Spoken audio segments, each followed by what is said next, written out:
Muito bem. Bom, pessoal, começamos agora. Na verdade, a gente está fazendo uma mudança agora, até meio grande na linha do nosso estudo sobre a eletricidade. Como eu falei para vocês no início, primeiro nós estudamos a eletrostática. Então, tudo que nós falamos tem a ver com as cargas quando elas estão concentradas em algum corpo, cujas dimensões a gente considera desprezível, né? Um ponto, uma esfera, etc. E eu quero estudar o que acontece com o campo que surge ao redor de uma carga elétrica, certo? Então nós estudamos campos, estudamos a força entre essas cargas, estudamos como é que a carga se equilibra quando há um contato entre esses dois corpos. Mas tudo isso, sempre a carga está retida, ela está parada. Por isso, eletrostática, né? Estática é alguma coisa que não se move, eletricidade é eletrostática.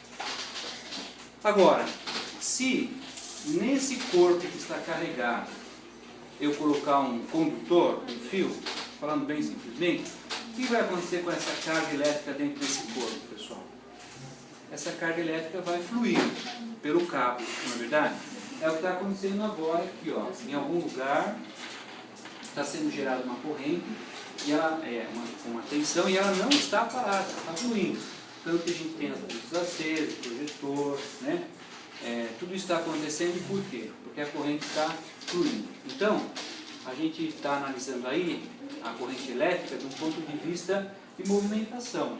Por isso a gente trata agora não da eletrostática, e sim da eletrodinâmica. Vamos colocar assim, eletrodinâmica. Que seria um estudo do que acontece quando as cargas estão em movimento, em contrapartida com a eletrostática, certo? Que é a segunda parte do nosso curso. Aí na terceira parte do curso, já adiantando, eu vou introduzir um elemento importante que é o magnetismo. Como é que é a interação entre a corrente elétrica e o campo magnético? Então a gente tem a eletrostática, a eletrodinâmica, por enquanto só, né? E depois o eletromagnetismo, que é o ponto alto aí, né? Porque é assim que a corrente surge, é assim que ela se transforma em outras formas de energia, por exemplo, a energia mecânica, né? Então, as leis de Ohm são o nosso primeiro tema dentro desse contexto da corrente se movimentando. Nós até agora, nós falamos na aula passada de diferença de potencial. Você tem uma carga, por exemplo, ela tem um campo que aqui tem um potencial, mais longe tem um outro potencial. Nós aprendemos como calcular. E entre esses dois pontos existe uma diferença de potencial. Se eu permitir que as cargas se movimentem, essa diferença de potencial vai fazer as cargas andarem aí. É o que acontece no fio. Então, dos elementos que nós temos aqui, nós conhecemos esse daqui, que é o potencial. Mas a gente vai analisá-lo agora de um outro ponto de vista, né? De acordo com a lei de Ohm. Nós vamos ver tudo isso daqui, mas essencialmente, pessoal, nós vamos falar de três grandezas aqui na eletricidade, né? Que seria, o que eu falei, a diferença de potencial ou tensão. Aí nós temos a corrente elétrica, a tensão a gente mede em volts, a corrente a gente mede em amperes, né? E um terceiro elemento importante é a resistência à corrente elétrica, a passagem da corrente elétrica, que a gente mede em ohm. Então tem uma figurinha bem meio infantilzinha aqui, mas que guarda uma essência verdadeira, pessoal. O que é então a corrente elétrica? A corrente elétrica é o fluxo de energia elétrica por aqui, está ligado ao deslocamento de elétrons, como nós vamos ver. Então, ela passa por esse fio, isso é medido em amperes. Para que essa corrente ande, ela tem que ter uma pressão, ela tem que ter uma diferença de potencial, né? É como eu tenho duas caixas ligadas por um cano.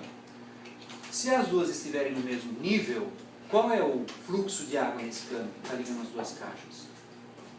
Existe fluxo ali? Se as duas caixas estão no mesmo nível, não, fica parada a água, né? Mas se uma caixa está com um nível maior, a gente liga as duas com um cano. O que acontece? A água flui pelo cano. Então há uma corrente de água. Por que ocorreu a corrente de água? Por causa da diferença de potencial. Então temos um potencial aqui, um outro potencial aqui. Esse potencial faz a corrente fluir. Então uma coisa é a diferença de potencial, outra coisa é o fluxo de água. para essa mesma diferença de potencial, se eu tenho um cano grandão assim, eu vou ter uma grande vazão. Se eu tenho um cano fininho, eu vou ter uma vazão pequena. Então a diferença de potencial promove o movimento da corrente, mas é diferente do movimento da corrente, certo? Quando a gente falou de um tubo pequenininho, por que flui menos água? Porque a resistência à passagem da água é maior, não é? Ela tem que se espremer num tubinho, certo ou não? Se tiver um filtro lá, a resistência é maior ainda. Então esse seria o nosso terceiro elemento, olha, a resistência elétrica. Né? No mundo elétrico, isso daqui, né, seria mais ou menos como a gente está vendo aqui. Ó, tem uma diferença de potencial gerada por uma fonte de energia. Pode ser uma bateria, por exemplo. Quimicamente, acumula elétrons aqui e, consequentemente, fica vazio de elétrons aqui. O que os elétrons vão fazer? Eles vão circular de uma área de menor carga, menor presença de elétrons, para equilibrar, né? Então isso gera diferença de potencial. Essa diferença de potencial faz com que os elétrons circulem. Então nós temos a corrente elétrica aí, medida em amperes. Agora essa circulação ela vai ser limitada por um elemento resistivo, que é esse resistor aqui, representado aqui, né? Tá, a gente usa bastante isso, mas qualquer coisa oferece resistência à passagem da corrente. Uma lâmpada, um motor, né? Tudo obstrui a corrente elétrica de circular, certo? Nós vamos analisar então esses três, né? Na prática seria uma coisa assim, ó. Tem a bateria, um interruptor ligado aqui e a lâmpada seria a resistência, né? Esse triângulo. Então coloquei várias coisas aí relacionadas, mas vamos por partes para entender esse mecanismo todo. Começando aqui, um conceito de corrente elétrica, que é um elemento novo para nós, já que está falando de eletrostática, né? A corrente elétrica é a relação entre a carga transportada e o tempo em que esse transporte ocorre. Carga transportada é uma ideia familiar já. Como é que a gente mede carga, pessoal? Qual é a grandeza que mede carga elétrica? Coulomb. Coulomb mede carga elétrica. O Coulomb pode estar parado. Todas não? O Coulomb pode estar parado ou ele pode fluir, né? Ele pode fluir. Então, eu vou medir a corrente elétrica nessa relação, pessoal. A diferença quanta carga fluiu, né? Dividido por em quanto tempo ela fluiu. Então, se eu tenho uma carga de uma região, né, 1 Coulomb, e ela passa para o outro lado em 1 segundo, ela cruza esse fio em 1 segundo, então nós falamos que por esse fio passou 1 Coulomb por segundo. Certo ou não? Eu posso abreviar isso dizendo que passa ali por esse fio uma corrente de 1 ampere. Então, o ampere, que é uma medida nova, é simplesmente a passagem de 1 Coulomb, 1 ampere é a passagem de 1 Coulomb em 1 segundo por um condutor. Essa é a definição de ampere. Coulomb nós conhecemos, e aqui segundo. Grosso modo, pessoal, fazendo uma analogia mecânica, o que nós temos? O Coulomb, a carga, seria semelhante, como ele é carga elétrica, né? A gente tem uma esfera carregada e a carga lá. Imagina uma caixa d'água carregada com água. Então a quantidade de litros seria como se fosse a carga elétrica, tá? Tem um potencial elétrico ali guardado. Quando eu faço essa água circular, ela vai circular com uma certa vazão, não é? A vazão a gente mede em quê, por exemplo? Em litros por segundo, metros cúbicos por hora. Então, olha, é o volume por tempo. Mesma coisa aqui, ó. Se eu estou imaginando que a carga elétrica em Coulomb, né, é como se fosse um volume de água, quando eu divido pelo tempo, eu tenho uma vazão de água, pois eu tenho uma corrente elétrica. Então, a vazão, a corrente elétrica, ela guarda uma relação mecânica, né, com a vazão. Imagina lá a carga como a água acumulada, ela tem uma diferença de potencial, e a vazão em amperes é como se fosse os litros por segundo, ou Coulomb por segundo, nesse caso aqui, né? Então a gente tem aqui os elétrons fluindo. Como a gente vai ver, pessoal, não é assim que o elétron, não é que quando eu ligo o elétron sai daqui e chega na lâmpada, é um pouco diferente, mas de qualquer maneira, a condução da corrente elétrica depende da presença de elétrons livres. Se o elétron não consegue se mover um pouquinho, a corrente elétrica não flui, que é o que acontece, por exemplo, nos isolantes elétricos, certo? Na borracha, cerâmica, etc., os elétrons estão presos nos seus respectivos átomos. A corrente elétrica não flui. mas ela tem que fluir. Uma diferença com relação à água, até certo ponto, né, é que o fluxo de água a gente pode conceituar como contínuo. Ou seja, eu posso imaginar a menor quantidade possível de água passando por esse fiozinho, né? 1 mililitro, a milésima parte de 1 litro. E não é bem contínuo, pessoal, porque teoricamente, onde é que termina? Qual é a vazão mínima possível por um tubo de água? Deixa a cabeça ir lá longe. Qual é o mínimo possível de água que pode passar por um tubo de água, pessoal? Eu posso dividir a gota. Menos que a gota. Hein? Uma molécula de água? Uma molécula de água, não é? Enquanto eu tiver, qual é a fórmula química da água? H2O. H2O. Certo? Então nós temos lá o oxigênio e 2 hidrogênios lá. Se passar menos que isso, não é mais água, concorda? Se passar só o H, não é água, é hidrogênio. Se passar um O, não é água, é oxigênio. Mas enquanto passar uma molécula, então a vazão mínima possível de água é uma molécula. É quantizada.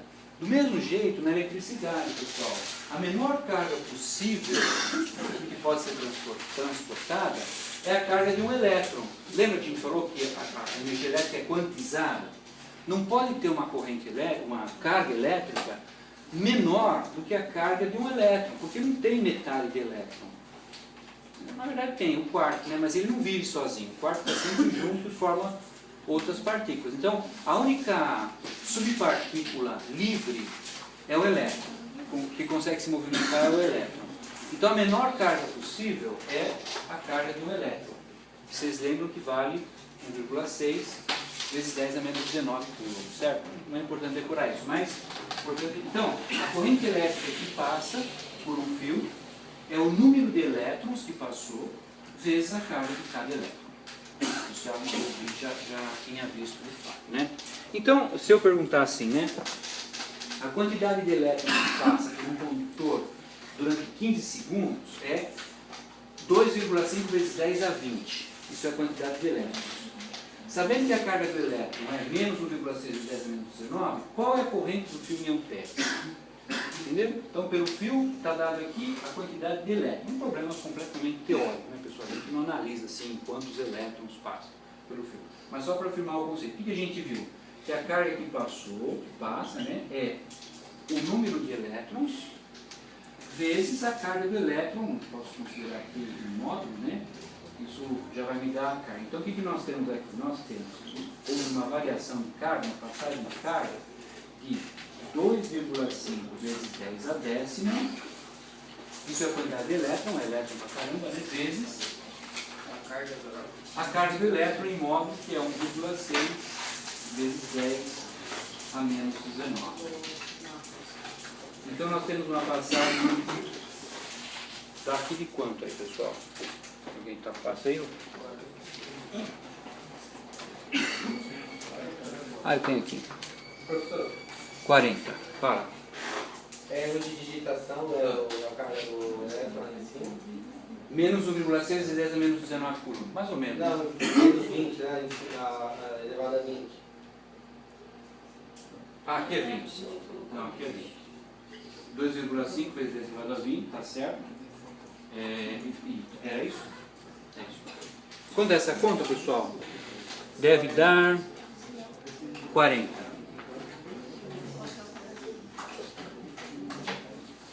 40 pontos. Quantos amperes isso representa? Então, a corrente elétrica, que a gente viu, é a variação da carga, quanto a carga passou lá, dividido por quanto tempo ela levou para passar.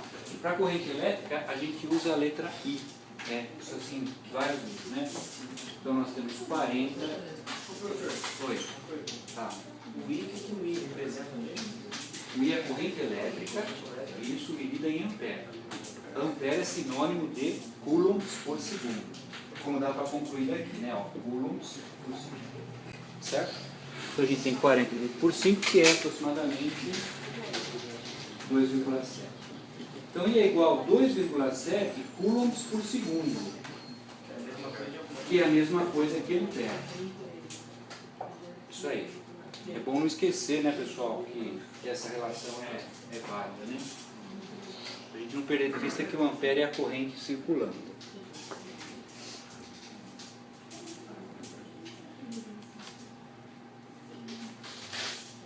Beleza aqui? Claro que esse problema jamais cairia na prova, né, pessoal? Foi só para... Não. Vocês merecem mais. Sim.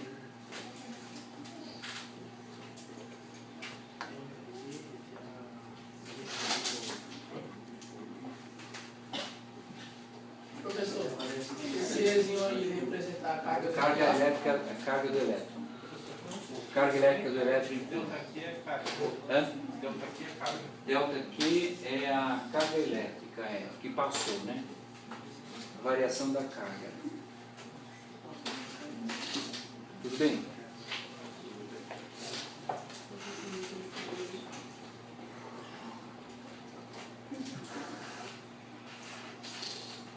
Se colocasse só 2.7 no pé, tá certo? 2.7 está certo. Tá certo. A gente tem dois dígitos o tempo todo, né? Então, Não, você colocou coulomb por segundo igual a ampere. é, isso aqui é igual, ó. Tanto faz Se eu tudo. colocasse só o ampere, estaria certo. Ah, claro, estaria certo.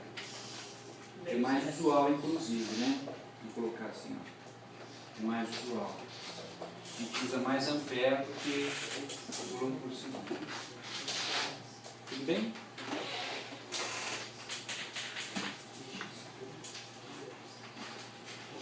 A resolução está no slide também. Ok. Bom, tem outro conceito que nós temos que acrescentar aqui, pessoal, falando do fluxo de elétrons, que é a densidade de corrente. Isso depende do diâmetro do fio, que eu estou pensando no fio, né? Porque pensa bem, se eu tenho 10 amperes passando num fiozinho fininho, a quantidade de corrente que passa por unidade de área é grande.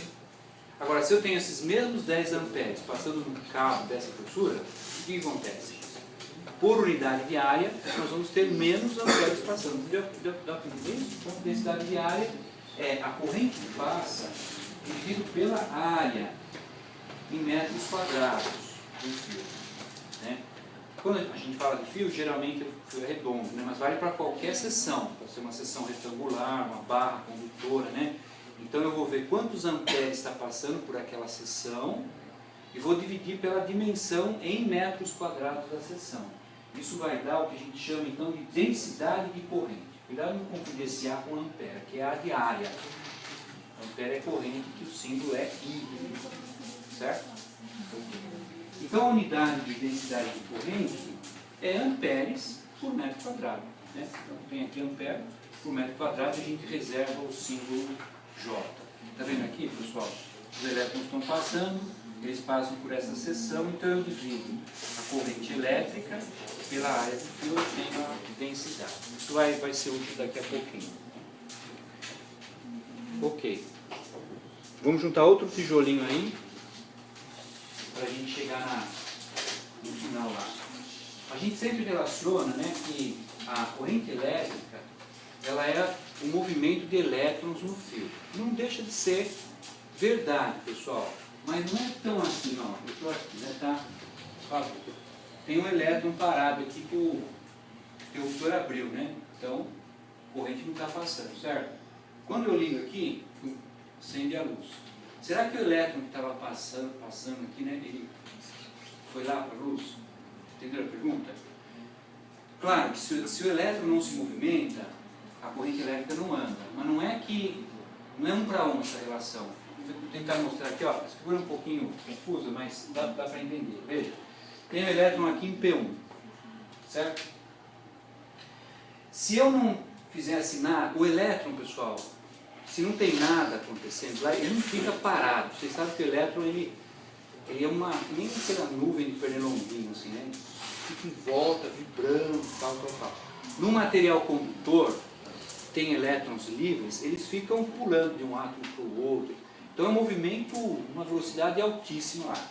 Então se eu tirasse duas fotos assim, num elemento condutor, mas que não está conduzindo corrente elétrica, Eu tiro a primeira foto, o elétron está aqui, ó.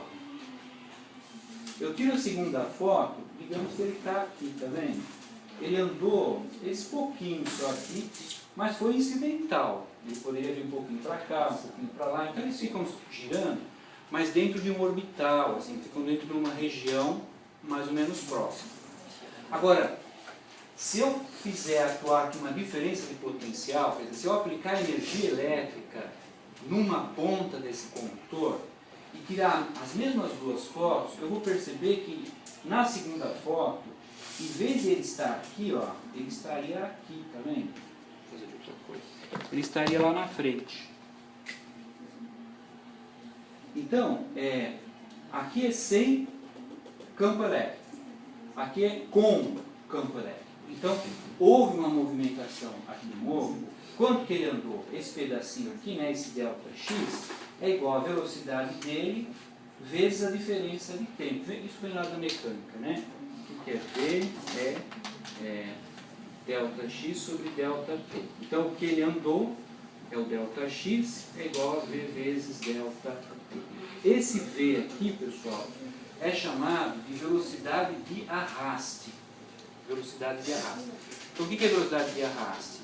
É a velocidade com que o elétron ele, se desloca dentro do condutor quando o condutor está conduzindo energia elétrica.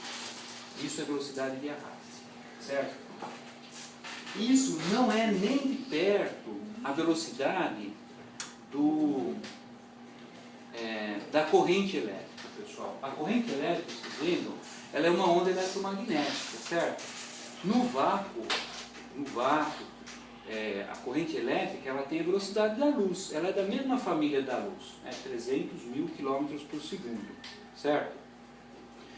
Num condutor essa velocidade é menor, mas nós estamos falando assim, ainda assim, né, de 50% a 99% da velocidade da luz. Então a corrente elétrica ela anda com muita velocidade no fio, mas o elétron ele anda bem devagarinho.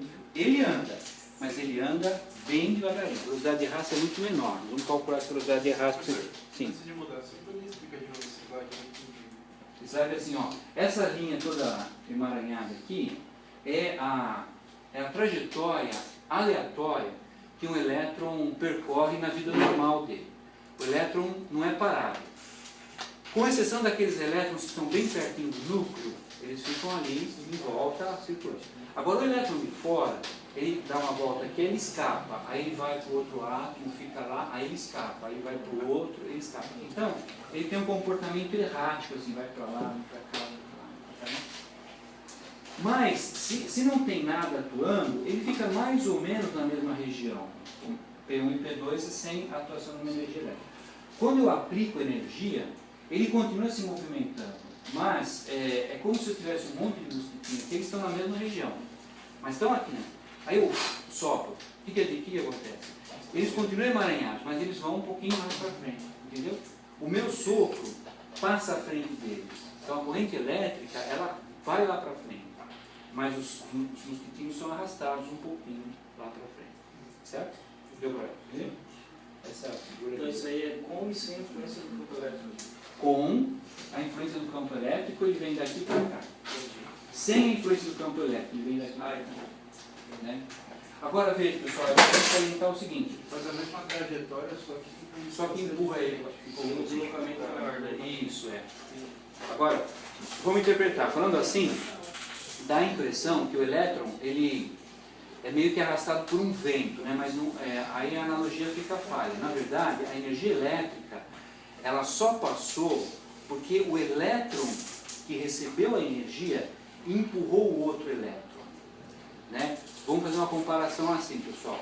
Imagina que eu tenho um grupo de pessoas aqui, uma ombro a ombro, certo?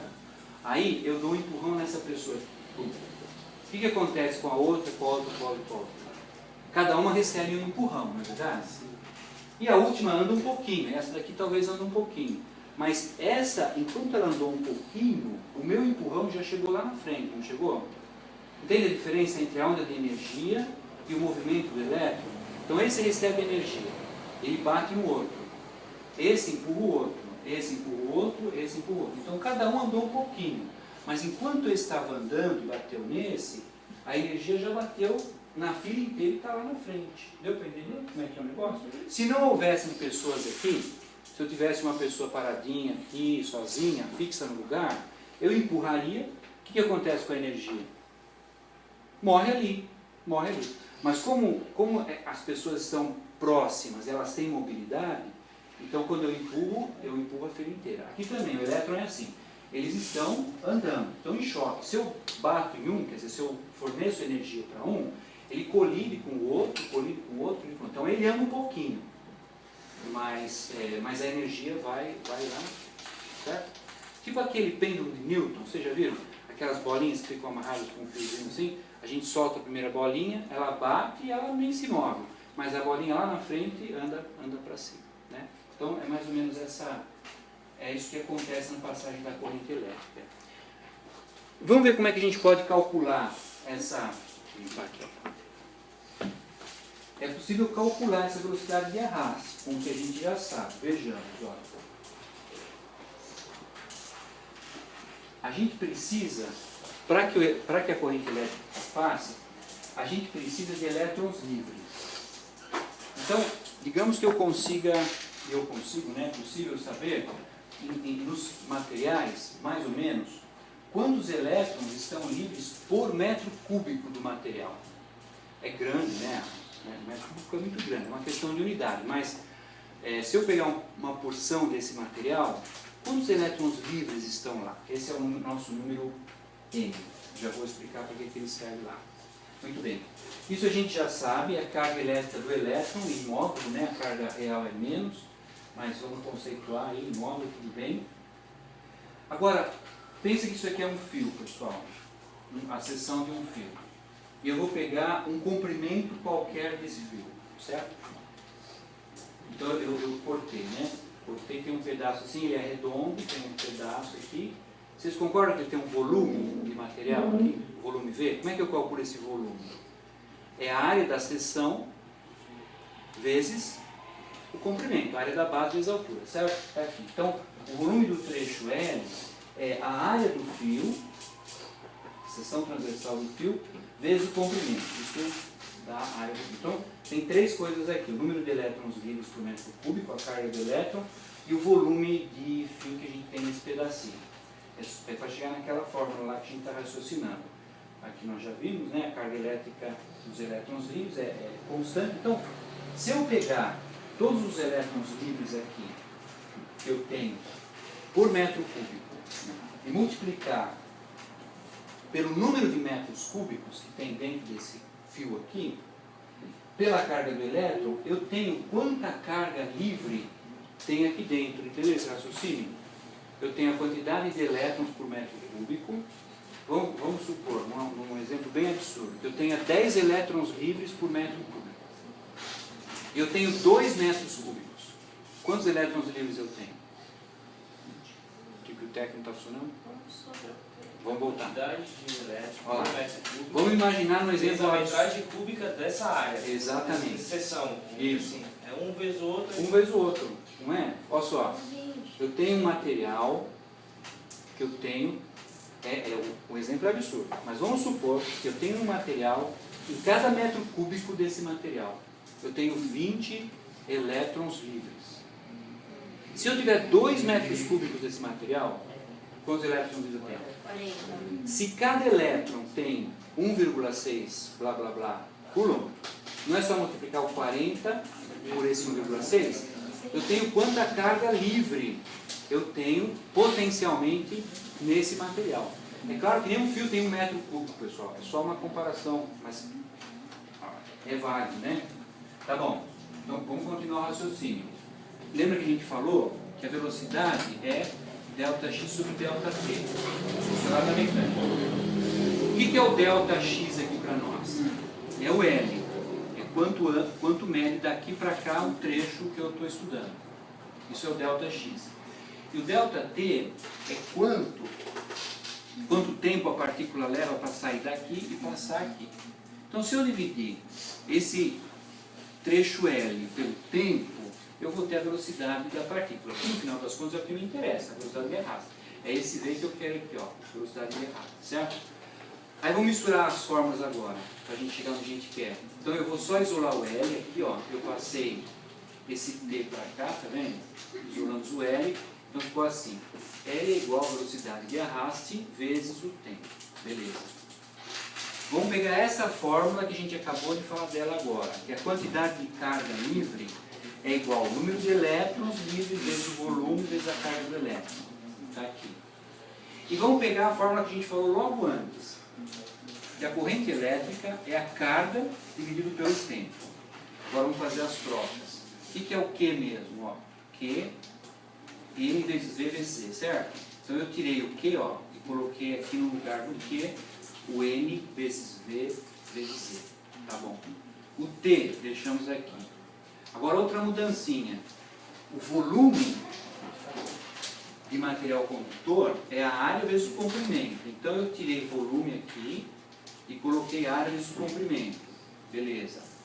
E finalmente, pessoal, nós pegamos esse L, que é VA vezes T, e colocamos aqui, ó, VA vezes T. E pronto. É só isso que a gente vai precisar fazer. Agora é só simplificar, ó. Só para não perder de vista. Esse é o que a gente quer calcular. Quero calcular a velocidade a partir da corrente. Olha lá, corta. Temos o I aqui, certo? Então, N vezes A vezes VE vezes VA vezes Z. Então, aí eu quero a velocidade de arrasto, o que eu faço? Deixo isolado aqui. Ó, esse I é esse, pessoal. E nós chegamos à conclusão que o I é isso daqui. Depois que eu cortei o T, ficou assim, ó. I é igual a N vezes A vezes a velocidade de arraste, o T caiu fora, vezes Z. Esse I aqui é o que sobrou e eu quero a velocidade de arraste. O que eu faço? Passo esses três elementos para cá dividido.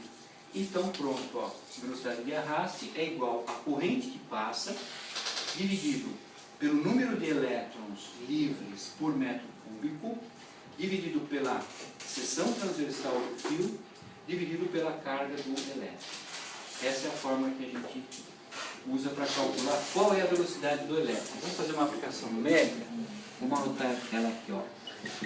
A velocidade de arraste, então, é igual a I sobre número de elétrons vezes a área vezes Z. Fórmula simples. Então, por exemplo,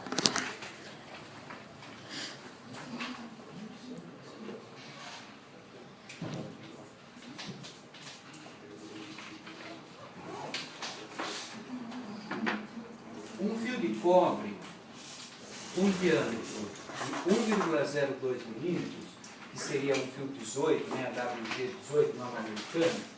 Vamos anotar isso aqui. O importante é o diâmetro. Ó. O diâmetro dele é 1,02, eu vou anotar assim, vezes 10 a menos 3 metros, tudo bem? Porque tem que ser tudo sistema internacional. Então, de milímetros para metros, nós estamos multiplicando por 10 a menos 3. Conduz uma corrente I, de 1,67 amperes. Tá bom. A densidade de elétrons livres no cobre, isso é dado na tabela, é o nosso valor N. Esse N aqui, ó, é 8,5 vezes 10 elevado a 28 elétrons por metro cúbico. Calcule a densidade de corrente e a velocidade de arraste, sabendo que a carga do elétron é 1,6 vezes 10 a menos 19 quilos, né? O resto de o que é a densidade de corrente mesmo, pessoal? É o J, né? Que é o quê? I sobre A. Não é joule, não. I sobre A, não é joule, não. Densidade de corrente, né? Então, dá para a gente calcular? Vejamos, a gente precisa do I, precisamos da área, certo? Então, vamos calcular a área. A área de uma seção circular, qual que é, pessoal? Pi vezes o diâmetro ao quadrado dividido por 4. Então, a área do fiozinho, né, a seção transversal do fio, é 8,17 vezes 10 a menos, deixa eu ver, está pequenininho. Menos 7. Menos 7, isso aí. Metros quadrados. Densidade agora da corrente. Então a corrente é 1,67 unidade dividido pela área. 8,17 vezes 10 a menos 7. Então nós temos uma densidade de corrente de 2,04 vezes 10 a sexta. a sexta. 2,04 vezes 10 a sexta amperes por metro quadrado. Certo? Resolvemos a primeira parte do problema. Tá, essa é a densidade de corrente aqui, ó, que é o nosso J. Aí ele pergunta qual é a velocidade de arraste, ou seja, com que velocidade os elétrons estão passando por esse fiozinho aí. Nós sabemos calcular também, né? Então, a velocidade de arraste é igual a I dividido por N vezes A vezes a carga do elétron. Então, a velocidade de arraste será 1,67 dividido pelo número de elétrons por metro cúbico, 8,5 vezes 10 a 28, vezes a área que nós já calculamos, vezes a carga do elétron. Menos 1,6 vezes 10 menos 19. 19, pronto. Quanto deu? Deu 1,5 vezes 10 menos a 4. 1,5 Vezes 10 menos 4. Metros por segundo. metros por segundo. Pessoal, pensa na grandeza disso aqui, da ordem de grandeza. 1,05 vezes 10 a menos 4 é o que, pessoal? Passa para milímetro, para ficar mais fácil de enxergar.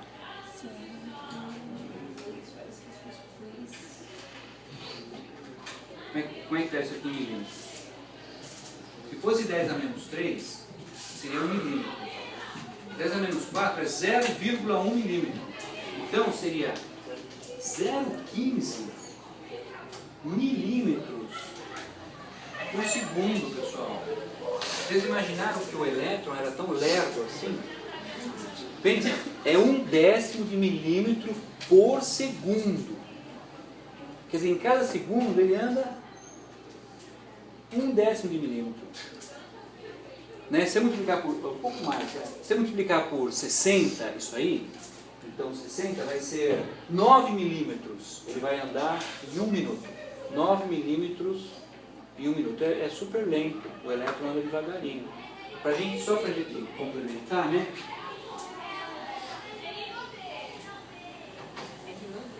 Isso aí é de português filmado. Ok. Quanto tempo a corrente elétrica levaria, pessoal? Vocês têm esse cálculo aqui? Mas vale a pena fazer. Só para a gente ter uma ideia. Ó, qual que é a velocidade da luz? Hein? Vocês estão com vergonha de falar? 300 mil km por segundo, né? Vamos supor a metade. 150 milhões de metros por segundo. Vamos supor que nesse fio a corrente elétrica ande na metade. Que é da metade até 99%. Então essa aqui é a velocidade da luz.